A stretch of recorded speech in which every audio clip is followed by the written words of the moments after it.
Hey, good morning, everyone, and welcome back. It is FPC Radio Live. It's Tuesday, December the 12th. It's 12/12, John. 12/12. You know what that means, right? It's Aaron Rodgers Day. You know, that was the August 8th, actually. Well, I as soon as I paused there, I realized in my head, I was like, oh, I think I just opened the door for him. And there you were, quick-witted. I should have kept your mic muted. Should have kept you muted, but no, it is Tom Brady Day, as it is every day in my life. But today, especially, and then more especially on June 12th of next year, of course. But no, I mean, obviously, it's 12. Anytime 12 comes into play, it's Tom Brady related. So actually, it's Tom Brady month. Actually, December makes sense. Yeah, it makes sense. Exactly. I mean, they were always really good in December, closing out the deal. Getting ready for the playoffs, going on a run. So kind of makes sense. Someone was born in December that people put right alongside Brady as their savior. Oh, so yeah, right. That's we're with that. Yeah, hey, you know what? Where's he's he might be cleared to play soon. Which first of all, John, who's clearing him to play? Dr. Nick? Like, come on, like the guy's almost he did turn 40, so or 39. What is it? How old is he? I don't even know. He's 40. He turned 40 earlier this month. Yeah, exactly. He's 40. That's what I thought. I thought maybe the ayahuasca may have taken a year off his life or something like that. I'm not quite sure. Well, I was thinking of Brady when I brought that up, though. Brady and someone else that has a birthday. Well, Brady's birthday is in August, but obviously someone else that's maybe even above Brady was born on the 25th or whatever day, depending on what stories you believe. But there's a lot of great 12s, though, right? I mean, you got Brady, you got Rodgers, you got Bradshaw, you got Staubach, you got a lot of guys that won Super Bowls that wore 12. Bob Greasy, also number 12. No, I mean it's a great quarterback number. It's a great quarterback number. Oh, yeah, 16 really good. Obviously Montana, but 12 is the number. It's got the most Super Bowls. I mean. No, and like that's the thing too. That's why it's just an iconic number. That's why it's like you'll never see it like retire. That's why football numbers don't necessarily get retired, obviously, because the dynamic and the number of the number of actual players on a team would be kind of foolish to retire numbers. But 12 is obviously very iconic. Look, you're probably not going to see someone wear the jersey 12 in a Patriots uniform. I don't know if they'll quote unquote retire the number. They might, John, actually, like individual franchises. I think. Yeah, no, I think the Patriots would. Should. If they're going to retire any number, should be that one. Yeah. I always push back when people say, well, the league should retire the number. And I'm like, no. The league should not. The only numbers that should be retired in a league, like Jackie Robinson, I mean, it was more than just the sport itself. Like, right. There's no one in football that's comparable to Jackie Robinson. Right. Well, Babe Ruth, or anybody like that in terms of saving a sport or saving society or being that impactful to society. So Jim Brown, 32 is a great number. 12 is a great number. Those are your two guys that we would put at the top of the list. But I wouldn't retire it league-wide. Absolutely not. But the Patriots should absolutely retire. Yeah. I mean, all the value, a lot of the value that Robert Kraft has and Bill Belichick's bank account are tied directly to number 12. Well, and like, look, I mean, and it's like, it sounds like, oh, that's of course they will. Well, I mean, it's like you see practice squad guys out there wearing 87 all the time. You know what I mean? It's like they don't necessarily care too much about but Brady's obviously different. Anyway, so last night though we had a couple interesting results. Certainly not what I expected. But it was all overshadowed by Chiefs fans continuing to complain. John, it's crazy. It drives me nuts. No, did they hinder you from watching the game? You were that distracted that you couldn't watch. Well, every time I look on Twitter and I see Kansas City Chiefs fan account proclaiming that Mahomes was just trying to bring attention to bad officiating, I laughed so hard that I missed like 6 plays. I couldn't bring myself together to actually focus back on the game. So yes, it did kind of impact my viewing of last night's action, which was entertaining. Interesting. We're gonna have to put you on a time limit each day for Twitter. Like like a 13-year-old can only have the phone for so much. We're gonna have to do that with you. 1 hour a day of Twitter, and then that's it. Yeah, well, that would obviously that would do leaps and bounds for my mental health. I would no doubt about that. I actually want to do that regardless. But I have enjoyed because I said it here yesterday. If there's any Chiefs fans listening, like, yeah, let the guy take his licks, man. It does you no good to sit there and continue. I mean, we're 2 days later, John, and there are still people just ranting and raving. I mean, I've seen so many screenshots of different teams and first down marking lines that I hope they know don't actually exist on the football field and are only a TV thing. Mhm. But I've seen so many of those over the last couple lines, and at the end of the day, John, that doesn't change the fact that they still had opportunities after that play to win the game, and they had that drive prior to that where they promptly went 3-0. So look, you're complaining because maybe in a way, John, and this is what I think is going on right now. Subconsciously, they don't want to approach the actual issues this team has, and it's not just the wide receivers, John. The quarterback has some to blame too, because he just hasn't been that good this season. And I know they can't bring themselves to accept it, but that's the reality of it. And that's why this Chiefs team is, well, we're going to do our top 5 teams later. And I can't, I mean, as tough as it was to find 5 top teams, I don't even think I consider Kansas City as one of them for a second. So, that's what they're trying to reconcile right now. And I think it's leading to some emotional responses over this whole officiating thing, which I happen to find pretty funny at times because, like I said, I'm a funny guy, or at least I appreciate humor. I'm funny to myself. And to be, like Joe Pesci Yes. and Goodfellas, who, by the way, was Tommy DeVito. Right. Tommy DeVito had a pretty darn good game last He night. did. I know Tommy you were Cutler. cheering him. Oh, yeah, it's always good when Paisans are really good at quarterback. And, we've had 2 all-time great quarterbacks that are Italian-American, right? Joe Montana and Dan Marino. Right, and maybe right. we'll claim Aaron Rodgers because we don't even know if he talks to his family. So maybe he is Italian-American. Maybe he was adopted. Yeah, there you go. You're just going to claim him. Why not? No one else has. No one wants him. Yeah. His own family, and he doesn't want his family, so he's an orphan, and I'm here to, bring him in. There you go. So, but anyways, no. Last night, obviously, the Titans and Giants surprised the Dolphins and Packers. The Packers maybe like 4 or 5 weeks ago, if you told me the Giants beat the Packers, it probably wouldn't be too much of a surprise. But the Packers have been playing some really good football over the last month and a half. So this was definitely a little bit of a hiccup, certainly against a team that's a little bit closer to the number 1 overall seed than they are to the playoff positioning. But it's for Miami, it's like I looked at we talked about this going into it, and it's like, okay, we saw Tennessee as kind of a they're not a good team. I mean, does it mean they're not capable of winning games? Absolutely not. We've seen that before, but I certainly thought this was going to be a Miami offensive show, and it just didn't happen. And look, I mean, you look at the landscape of the AFC, and who do you trust?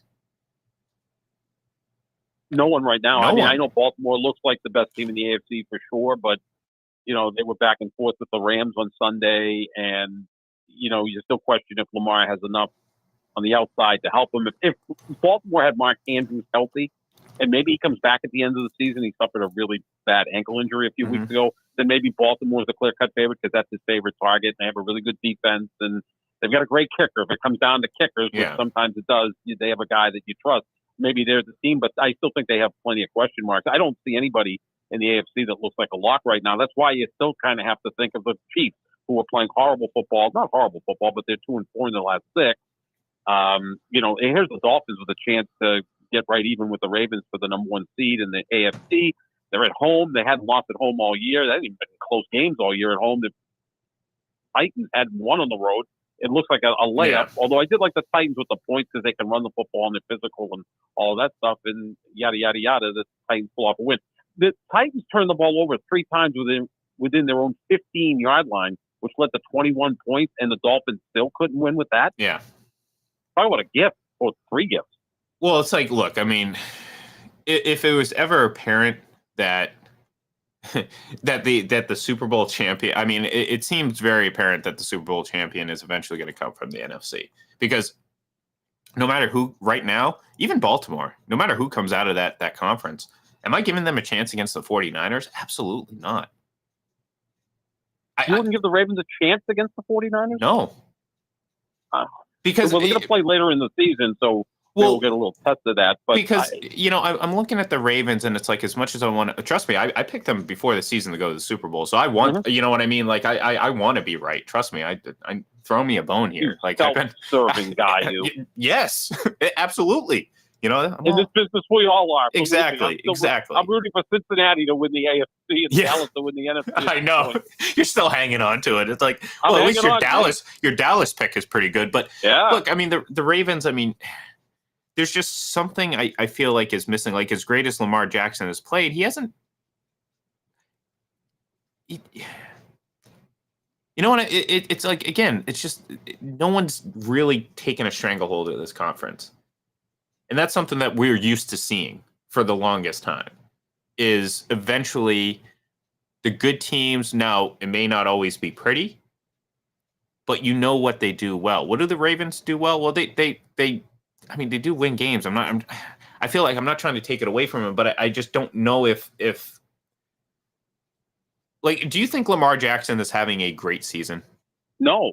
That's why I always, push back when people said he's the leader among MVP candidates. He's sensational. He again wins games. That's obviously very important. He can win in multiple ways, but no, he's not having the same year that Dak Prescott's having, who to me is clearly the MVP with 28 touchdown passes and only 6 interceptions. So Baltimore plays really good defense. Now, is that enough to carry you over the finish line and win a Super Bowl? I don't think so. Probably not. You're going to have a game where you're going to have to score. Look, they had to put up 37 to win on Sunday, and they won it on a walk-off punt return for a touchdown. That generally doesn't happen all that often.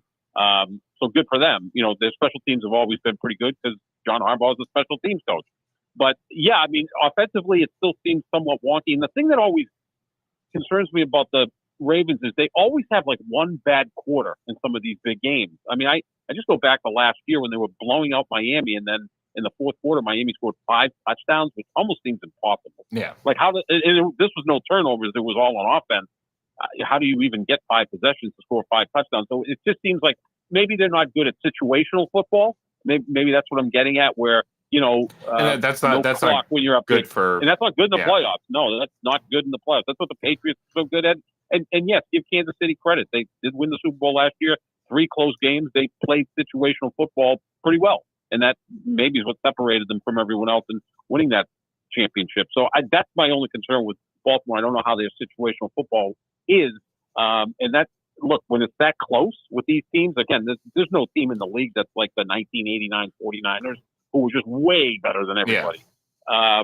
There's no one like that. I mean, as great as the Patriots were in winning those Super Bowls, they won a lot on the margins. They had the greatest quarterback ever. They had a great coach, and they played great situational football. They weren't just stampeding through the playoffs like the 85 Bears or the 89. Part of that too is, John, that, and we're seeing this now, especially in the AFC, is that the competition was better. I mean, when your rival is Peyton Manning and the Colts, yeah, it's going to be tough to stampede through, and then when your second rival is Ben Roethlisberger and the Steelers, and then you have that great Ravens defense with Ray Lewis and all those guys. You know what I mean? There's you look at the AFC now, and it's like, well, Justin Herbert looks like he's going in for surgery. He's going to be done for the year. Trevor Lawrence looks like just a guide, in my opinion. There's nothing he's done for me. Flashy plays don't mean nothing to me. I want consistency and I want eliteness, and I just haven't seen it from him. You look at we talk about it all the time. If Josh Allen can just stop with the stupid mistakes, but it's like, look, it's year 5, year 6. Like, how long is it going to take for him to get this out of his system? Or is it just part of his game, which ultimately is going to hold him back, from being, another level of elite? So it's like, okay, Tua looked, well, not average, but certainly a lot less without Tyreek Hill when he wasn't out there. You know what I mean? So it's like, where's that competition? Where's that, so for me, if any year there should be a runaway favorite in the AFC, it should be this year, because you think, okay, well, maybe it would have been the Chiefs or maybe the Ravens if Lamar Jackson was having an actual MVP like season, but he's just not. He's playing pretty good. And I don't know if that's good enough to win a Super Bowl. It might be good enough to get to a Super Bowl this year in the AFC for sure, but to go up against San Francisco and even Dallas,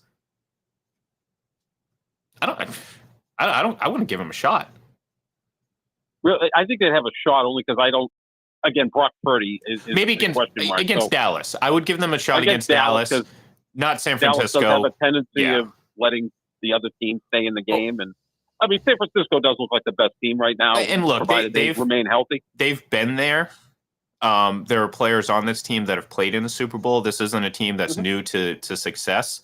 So yeah, I wouldn't give them a shot against the 49ers. Dallas, yeah, because well, Dallas hasn't played past the divisional round in 30 years. So the pressure might get to them eventually. Don't exaggerate. It's only 28. Oh, sorry. My bad. You were like 9 the last time they played in the conference championship game. I was still 32. So I remember watching that too, though. That was some of my early years of watching football. Were they beat the Packers in the NFC Championship game in 1995? Yeah, I saw that. Yeah. I watched that game. Yeah. Those were good matchups. It was fun. It forged my love of football. I got in early 90s, when I was like 8. When you were first kind of impressed, when you could first appreciate some of the things you were watching, you can kind of remember too. You know what I mean? That's about the right age, 7, 8. You start. Yeah. Like my first sports memory, this is how old I am, is Bobby Orr and the Boston Bruins winning the Stanley Cup in 1970. So, I thought you were going to say for 54 years. The Olympics from game and, yes, in like ancient Greek. No, and I'm not talking about the one from like recently. I'm talking about like the actual ancient Greek Olympics. 1896. Yes, the original Olympic long game. Before that. Even before, yeah. Yeah, I'm talking about, BC or whatever, yeah, exactly. Much there. Height of the Roman Empire. I did not see Jesse Owens, win gold medal at the Munich game, and I missed that one. But so I think 7 or 8 you start to do it, and back then, Ian, it was strictly the NFC that dominated. From 1981 through 1996, so 16 years, the NFC won the Super Bowl 15 times. Yeah. The only interloper was the '83 Raiders. Every other year, the NFC won, and the games weren't generally close. Like, I mean, we saw the Patriots, 46-10 losing to the Bears. Yeah. I mean, Patriots are somewhat close against the Packers, 35-21 they lost, but the average margin was like over 20 points. The games were over by halftime, it felt like. The halftime show was the end of the night. And now, at least, we see a lot of close Super Bowls. It's just the way the league is now. I mean, free agency had something to do with that. And then I think, believe it or not, I think I don't know how to put this without giving a backhanded compliment, but I think there are more franchises that are better run than maybe back then because the teams are, because a lot of money is invested, so they'll make moves. Like back then, the coach stayed with the team for 10 years. Even free agency, awful. Free agency is the biggest thing. Yeah, and obviously that was well in place by the 90s, but it still took time for things to kind of develop. I mean, certainly it just doesn't overnight become what it is now, where it's like players are jumping from team to team and all that. I mean, it took some time. I mean, one of the reasons why the 49ers stayed together for so long, and do all that. So yeah, it's going to be interesting how it plays out. Like I said, I did prior to the season pick the Ravens and the 49ers, and that looks as good as any. Looks good for a pick. I'm far more confident in the 49ers. Although I think they have probably the stiffest competition in their own conference, with obviously Dallas and even the Eagles, even though they're stumbling a little bit. So we'll see what happens. But I must say, before we're going to do our top 5 teams before we end the day here, but I will say one more time, Chiefs fans, just let it go. Move on with your lives. Focus on the things that they need to do on the football field, and there's plenty of them to make them a better team, and stop worrying about the right call that was made and wondering why it was unfair for you. So, all right, top 5 teams. This was a struggle, John. I'm not gonna lie. I almost couldn't find 5 teams that warranted being a top 5. I almost made it top 4. But not much more. but I did manage to find a 5th team. Now, somewhat surprising too, John. It might shock you a little bit, but I'm wondering if it's going to be the same as mine. But go ahead. Yeah, is it maybe there's maybe we're thinking similarly here, because I look across the landscape. I told you I didn't even consider putting the Chiefs in my top 5 because it's why? Why should I? They've lost 4 out of their last 6 games. They haven't, this isn't they've lost some close, tight games. Like, yeah, the one against Buffalo was close, but they just didn't look good in the process, and they haven't really looked good in a long time. My number 5 team, John, Denver Broncos. Well, great minds do think alike. Wow. Okay, we are on the same Yeah. page here, because I look at it Yep. and I say, all right, the winners of 6 of the last 7. They've beaten the Packers, the Chiefs, the Bills, the Vikings, the Browns. Good defense. They lost a pretty close one to the Texans, and they just beat the Chargers 24-7. I mean, you'd be hard pressed to find a team in the AFC right now that's been playing better, consistent football than the Denver Broncos. And right before that stretch happened, they lost a very close game, 19-8 to the Chiefs. So for the better part of the last 2+ months, they've looked like one of the better teams in the AFC. And look, I've been highly critical of this team, of the quarterback, of everything involved with this for a while. I mean, I've obviously turned the page over the last few weeks. I thought their defense has been playing really well. But I'm looking across the league and I'm like, who else right now deserves to be top 5? Not the Lions. No. Not Jacksonville. Not Jacksonville. Kansas City. Not Kansas City. Miami is 9-4, but that was an awful loss last night. They're not going to. I don't care what their record is. They're not going to sniff my top 5 until they, they gotta prove it a little bit more. We suspected that they tend to beat up a little bit on bad teams, and there's really been nothing to convince me otherwise that is just all they are right now. So an explosive. I'm with you on Denver. It's number 5. Yeah, I'm with you because their defense is really elevated. Russell Wilson's had a nice season. Sean Payton, we know, can coach. I mean, he's a bit full of himself, but the guy is an accomplished NFL head coach. And the first month of the season was a disaster. But like you said, in the last month and a half, 2 months, who's playing better than them? They've won 6 out of 7. Their only loss came against Houston in Houston, and they were this close to pulling that game out. If Russell Wilson doesn't throw an interception at the end, they'd be on a 7-game winning streak against some good competition. Like you said, they won at Buffalo. They beat Kansas City. Minnesota's not a bad team. Green Bay's pretty good. So, yeah, I have them at number 5 as well. I mean, this could be the year in that Denver and Buffalo, sneak into the playoffs and end up meeting for the AFC Championship game, both at 10-7. And that wouldn't surprise me. Look, it could be, because it's I mean, if the Chiefs and Broncos met this week, I'd pick the Broncos. That's even coming off of back-to-back losses where you're like, oh my God, you can't pick the Chiefs to lose 3 in a row. Well, I mean, they're just playing better right now. And look, John, they're 7-6 and the Chiefs are 8-5 now. It's still kind of a hurdle with only just a few games left to possibly see them leapfrog the Chiefs for the division, but. Look, if the Patriots can somehow score some points, I wouldn't actually put it past them to beat the Chiefs because of their defense and how they've played Kansas City in the past, and has had some success neutralizing that offense. And that was when they were far better. Now they are literally middle of the pack. There is nothing special about this Kansas City offense. So, if the Patriots can score a couple points, maybe we put them on upset alert again, and that opens the door for Denver. But this isn't a case, John, though. I want to be clear. This isn't a case of we had to find a team. It felt like I had to find a team to put number 5. But the more I looked at it, I was like, you know what? No, I think Denver really does deserve to be here. So, yeah, you can't just look at the 5 best records in football and make them your top 5 teams, because some teams just aren't playing well. Like you said, Detroit and Miami are not playing at the level that we would have hoped they had played at if they were really contenders. Jacksonville as well, and teams that have better records than Denver. But right now, Denver's playing better than any of those teams. Right. Exactly. And look, if you were to say Miami and Denver rematch, I'd take Denver.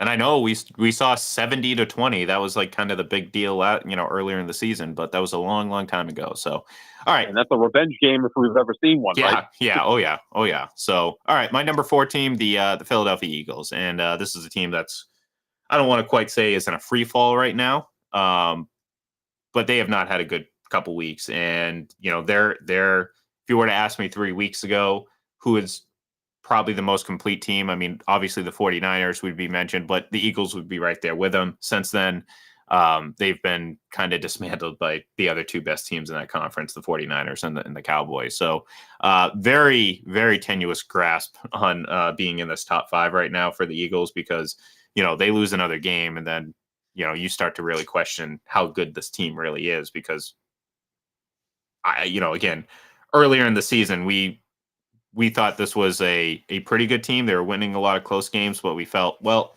this is just a team that knows how to win. It's not always going to be pretty, but they know how to win. Well, they forgot how to win the last few weeks, and if that continues, it's going to be a very short postseason for them. Their pass defense is awful, and Jalen Hurts is not having the year he had last year. He looks kind of beat up a little bit, and it's a physical style that he plays. The offensive line is still outstanding, but it's old. So that's always a concern as you get late in the season. I'm with you. Number 4. I almost have a funny feeling we're going to agree in the exact order of the top 5. There might be one difference, 2 and 3, but I also have Philadelphia at number 4. Yeah, and look, I mean once you do get later in the season, it does narrow down the field of teams to be put into this list. But this year it's kind of a little tricky because there are a lot of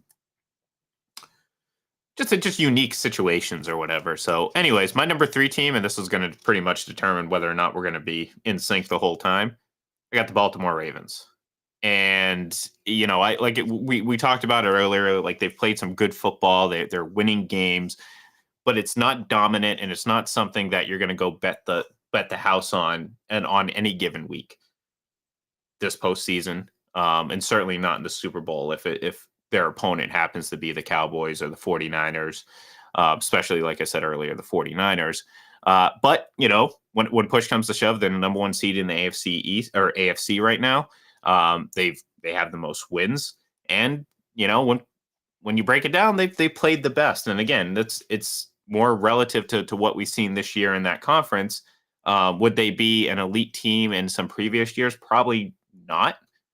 But this year, sure. I mean, you got to put the Ravens up there. And like I said, my rooting interest is to see them win because that would mean I would be right preseason. So there you go. Well, I'm probably agreeing with your preseason pick even more than you because I have Dallas, which was my NFC champion pick before the season started. I have them at number 3 because I just can't, and it did happen, 2 months ago? Yeah. I can't get that loss to San Francisco out of my mind, 42-10. Now, they're a better team now than they were at that point. And you do want to kind of rank these teams on how they're playing right now. And Dallas looks really good, but I have Dallas at number 3, thus Baltimore at number 2. So I'm sure we're kind of flip-flopping those two positions. Well, to full disclosure, I mean, I'm looking at my list right now, and I actually originally had the Ravens at 2. I crossed them out and put the Cowboys in there. So we were very close to being pretty much in sync. So yeah, my number 2 team would be the Cowboys. And look, I mean, I have the same concerns you have. I mean, you still can't get that lot, and that's one of the reasons why, I think our shared number 1 team is very clearly the number 1 team in the league.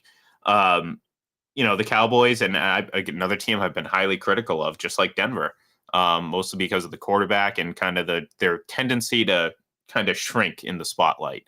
But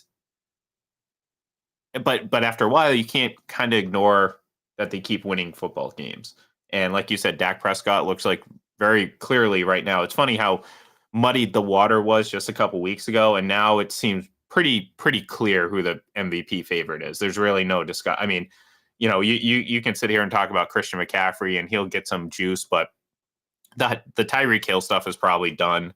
There's no other quarterback that's going to catch Dak right now in terms of making the case. I mean, Brock Purdy will get some love, but like at the end of the day, John, him and Christian McCaffrey kind of take it away from each other, Right. You don't know who the MVP of the 49ers really is. It's those two guys, and I'm obviously always pumping the tires of Trent Williams.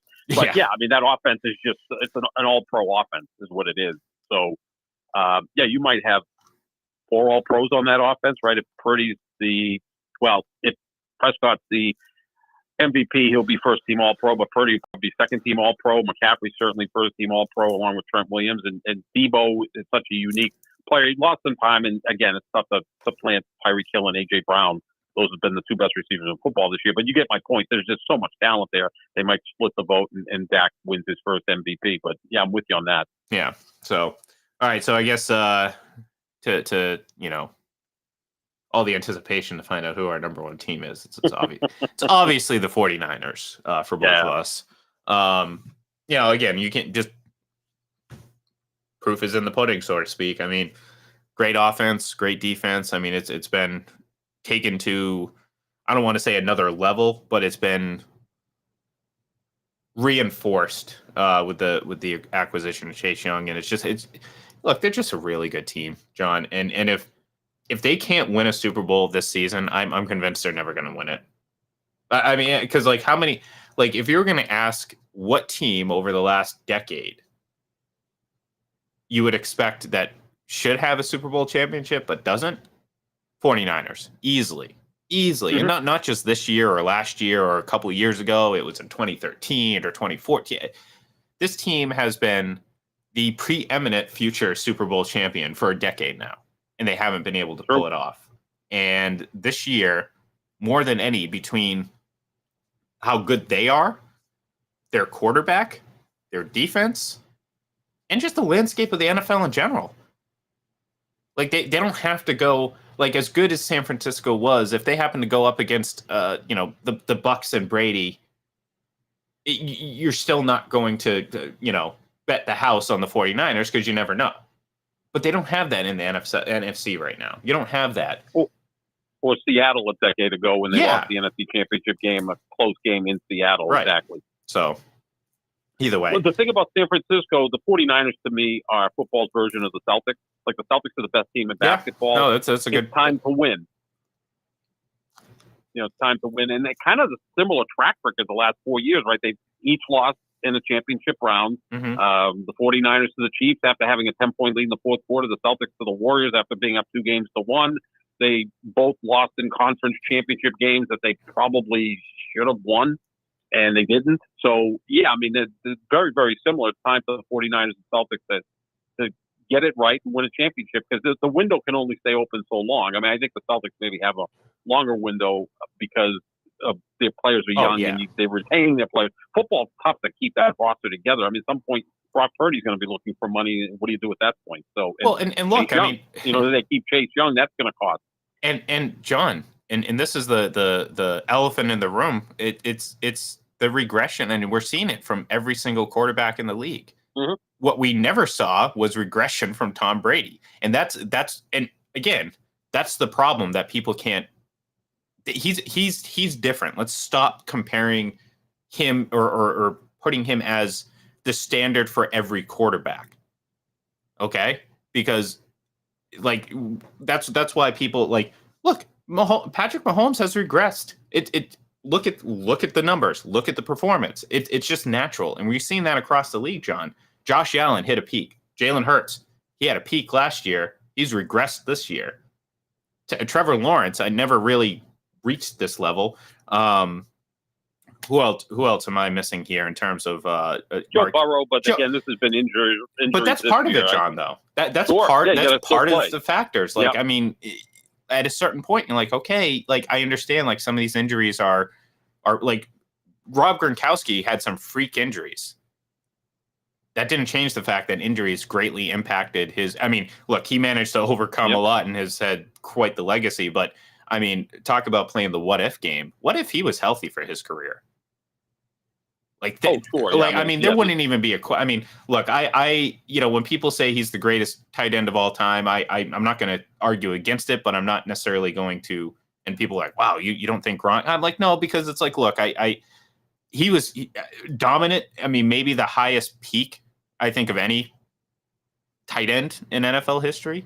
But I think it does a disservice to some of certainly the older crowd, the Kellen Winslows of the world, the Mike Ditkas, that type of crowd. Tony Gonzalez. Yeah. I mean, again, that's why it's funny when Chiefs fans say, Travis Kelce is the GOAT. I'm like, he's not even the best tight end in your franchise's history. No, he's not. Like, let's be honest. I'm not trying to knock the guy, but it's like, all right, he's a big wide receiver. I get it. So he's a proficient, very proficient offensive weapon as a tight end. That's great. But like the tight end position is a hybrid position. It's not a strictly offensive position. So if you want to break it down, well, no, he's not the best tight end of all time or the greatest tight end of all time. And, again, this is, I don't even know where I'm going with this right now, to be honest. Can I make this comparison? Sure, go ahead. In terms of, again, great players. So Bruce Smith is the all-time sacks leader. Yeah. Right? Reggie White was better. Oh, sure. Because Reggie White was better against the run. You could play him inside. He was just a better player. That's not being disparaging towards Bruce Smith. Bruce Smith was an all-time great, but Reggie White was just better.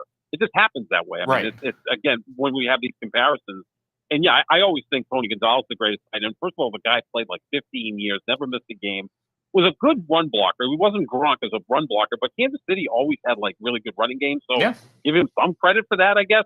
Plus, again, the durability and who did he play with at quarterback? Like, again, Kelsey has Mahomes and Gronk had Brady. Awesome. He was playing Trent Green and Brody Elvis Coyle. Grbac and Matt Ryan, early in his career. Yeah. Matt Castle. Coyle. There you go. Yeah, there you go. Brody Coyle. There's a guy who I thought was going to be really good in the NFL, so that's why you don't want to listen to me about quarterbacks. The guy that I thought was going to have a really good career was Ricky Stanzi, who played at Iowa.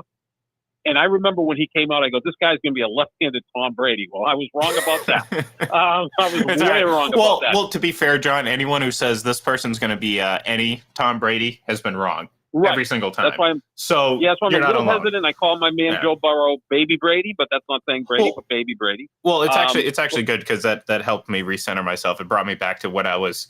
I for a second I thought I forgot what my main point was, and it was talking about regression. I'm like, where am I going with this? We're talking about tight ends now, and I'm like, right. Oh, I've lost my train of thought. But no, it was about regression, and it's like, okay, you're seeing that across the board, John, and it's like, if you're going to argue otherwise, then I don't. You're kind of just blind to it, and it's like, okay, this is why you can't project 15 years of success for Patrick Mahomes and say he's on pace to be the GOAT. No. Let him play out his damn career first, and then we can talk about it, or at least get to like I forgot a lot of high school science, so I don't remember exactly what atmospheres and what spheres make up the Earth's atmosphere. There's layers to it, so little different sections. Well, Tom's on the outside looking in. And everyone else is in that first layer of the atmosphere, okay, including Patrick Mahomes. So before you even want to talk about the vastness of space, get out of the atmosphere first. Then we can talk about it. So I'm feeling like I'm feeling like Colin Cowherd right now with ridiculous comparisons. Or Carl Sagan or someone else or some other mystical. But in just closing, one thing is quarterbacks can oftentimes be like baseball players, because baseball players, you see more ups and downs than say NBA players. Like NBA players kind of set a level and they stay there. Like LeBron's 27, 8, and 8 for his entire career. And obviously he's, I think, the greatest player of all time. But Jordan was also a guy that was basically 30, 6 rebounds, 5 assists, like every single year. You don't see that with quarterbacks. There's some ups and downs. Baseball players have incredible ups and downs, except the really greatest of all time, like Barry Bonds. I'll put Albert Pujols and Alex Rodriguez, because those to me are the 3 best players, along with Ken Griffey Jr., top 4 players that I ever saw play. I'm not old enough to say Willie Mays or Henry Aaron, but Brady's the guy who's just always there, right? And Peyton Manning was pretty much the same way, except for his last season. But then he was broken down at that point. So yeah, you don't see that necessarily in quarterbacks. You're going to see some ups and downs. Like Marino never approached 85, 86 again the rest of his career. No. Maybe Mahomes doesn't approach 2018. Mike Trout, the last 4 or 5 years now, he's been injured a lot. I get that, but he hasn't approached what he was his first 7 or 8 years in the league. And everyone was telling me he's going to surpass Barry Bonds. Well, no, he's not. Yeah, exactly. And that's why it's so silly not to let these things play out, because it's like, again, having these conversations just last year about, he's what happened. Like, I remember someone asking me, it's like, what if Mahomes gets 6 Super Bowls and he has like 5,000 more passing yards than Brady's career? And then I'm like, do you understand that, like, in order to do that, he would have to average like 340 yards passing a game for the next 15 years? Right. And he's less than 100 of that 28 right now? I thought you meant what his age was. I'm saying, but that's a factor too. So it's like that's what I'm talking. That's the vastness of what he has to, the scope of what he has to approach. And it's like, that's why it's so foolish. And we're seeing it right now because, John, for the first 4 years, it was he can do it with anyone. It's like doesn't matter who's in there, and like his athleticism is so superior that it it breaks, it puts him above everyone else. Well, I've seen a Super Bowl where his athleticism should have been a determining factor, and it wasn't. They got blown out 31-9. I've seen him struggle. I've seen him not throw the deep ball great. I've seen him do all these things that are just the opposite of what I've been told. And now all of a sudden, for the first time in his career, and this is the funniest part about it, John, for the first time in his career, he's had some adversity at the skill position position. I'm not talking about, people like, screaming about adversity. It's like, oh, he was injured and he came back. I'm talking about dealing with a subpar supporting cast. Mhm. And there's a couple ways you can handle it. Doesn't mean, look, I'm not, your numbers are going to go down, but it's how you handle it and how you react. And like everyone is making every excuse in the book for why he acted the way he did the other day. And one of the common ones was, well, look at the frustration he's dealing with. You're so frustrated, it's gonna cause you to completely lose your composure. That doesn't scream GOAT material to me, John. Mhm. And Yep. look, it sounds harsh, but that's the standard that you want to hold him to, and that's the standard he's going to be judged at. And right now, he's kind of failing that standard. So, it is what it is. It's tough. It's a hard sport to project, especially one so physical, and certainly one that, again, is. You brought up Mike Trout in baseball, and there's other examples in football where it's like, these guys looked great for 2 or 3 years, and then all of a sudden, boom, gone. I mean, just imagine what we were talking about Russell Wilson just a few years ago, and then he just disappeared off the face of the map and looked like he forgot how to play football. So, I don't know. Yep. We'll see how it all plays out. But anyways, that's going to do it for us here today. We'll be back on Thursday. We'll kind of get ready for week 15, and season's almost over. It's almost postseason time, and it's going to be fun. So thank you everyone for tuning in, and we'll talk to you tomorrow or Thursday.